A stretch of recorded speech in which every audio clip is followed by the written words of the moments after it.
kok rame Gunung Kawi kemarin gimana podcast?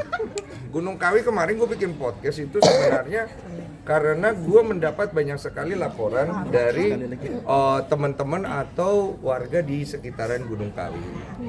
Di mana Gunung Kawi itu kesannya tempat yang buruk. Padahal sebenarnya tidak semua area ada tuh yang namanya pesugihan-pesugihan. Memang ada di beberapa titik. Tapi itu kan kerjaan oknum saja. Nah, di Gunung Kawi itu kan biasanya orang tuh kayak ziarah. Kemudian mereka bukan fokus ke pesugihan, tapi ada yang memanfaatkan momen itu. Sehingga akhirnya gue kepikiran bikin podcast itu, bukan untuk kenapa-napa, karena waktu itu ada Marcel yang pernah ke sana. Terus memang mengaitkan kontennya itu dikaitkan dengan RO dan SW kan. Tapi sebenarnya gue bukan ke sana arahnya. Sebenarnya lebih kepada keresahan masyarakat di Gunung Kawi yang merasa bahasanya gini, kami tuh merasa bahwa Gunung Kawi adalah gunung paling terfitnah di dunia gitu. Gitu. Tapi sebenarnya mereka juga setuju bahwa memang kegiatan ada di beberapa titik, ada tuh kegiatan pesugihan-pesugihan gitu.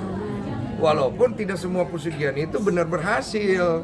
Mungkin ada lah ya dan kok itu. pada akhirnya jadi bola liar di fans mereka berdua. Iya. Nah, gimana nih kok sampai buat tadi sayembara di IG segala macam soal fans? Karena aku di DM dari pihak yang satu sama pihak yang satu.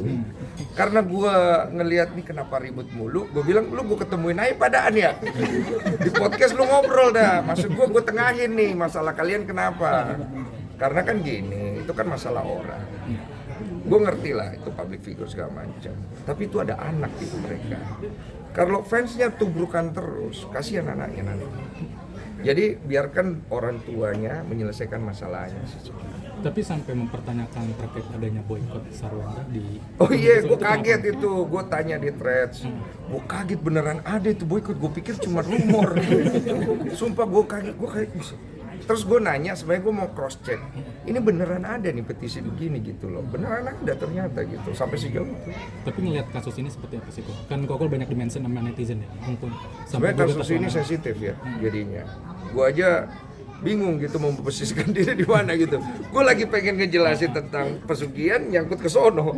Terus ada yang bilang gue jadinya bela yang ini, bela yang itu. Sebenarnya dua-dua teman dan kenal gitu. Kalau gue pribadi sebenarnya berharap dua-dua itu bisa selesai urusannya kan. Karena kan tidak ada orang tua yang sempurna. Ada orang kan pasti ada kurang, dua-dua ada kurang, dua-dua ada lebih. Tapi kan anak. Jadi bisa selesai. Jadi jangan terlalu banyak masuk ke dalam juga gitu. Akan mengundang dua-duanya kok. Siap buat mengundang. podcast. Gue sih nggak ada rencana gue nggak berani.